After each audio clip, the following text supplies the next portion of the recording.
मंडळी नमस्कार, जय महाराष्ट्र।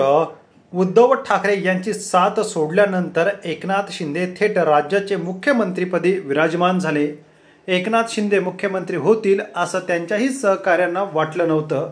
मात्र अमित शाह आणि मोदीने केलेलं आश्वासन ते असावं असंही या ठिकाणी तर्कवितर्क त्यावेळी लावले गेले।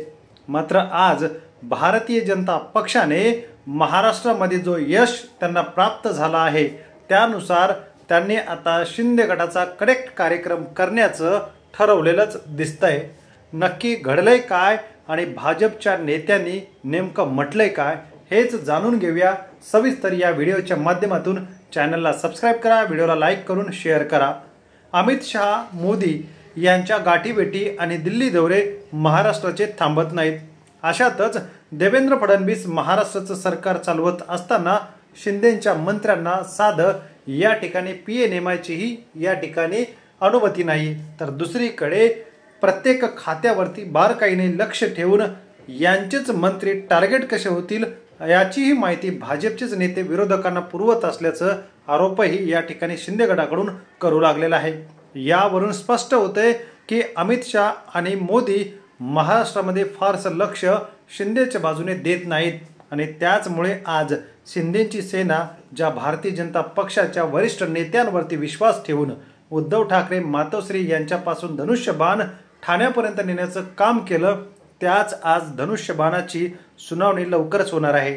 त्यापूर्वीच महत्त्वाचं म्हणजेच ठाण्यातील बडे नेते भारतीय जनता पक्षाचे नवी मुंबईमध्ये वरद हस्त असल्याशिवाय राजकारण न होणारं गणेश नाईक यांनी यांच्या मनातील एक खदखद वेळोवेळी त्यांनी वक्तव्य करून व्यक्त केलेले आहे।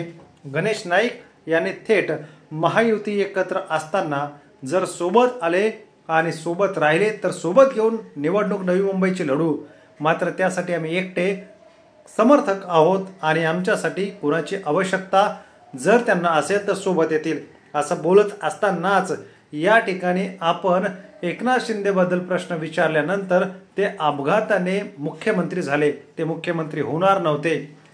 सेना फुटली, अपघात झाला आणि मुख्यमंत्री झाले। भारतीय जनता पक्षाने आजही ते मनामध्ये सहन केलेले नाही।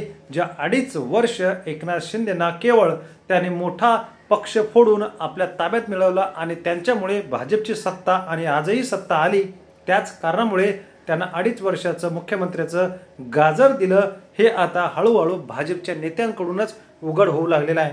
देवेंद्र फडणवीस यांच्या डोक्यातला प्लॅन बाहेर पडला आणि नवी मुंबईच्या नेत्यांनी शिंदेच्या मनातील जे आहे ते बोलून दाखवलं।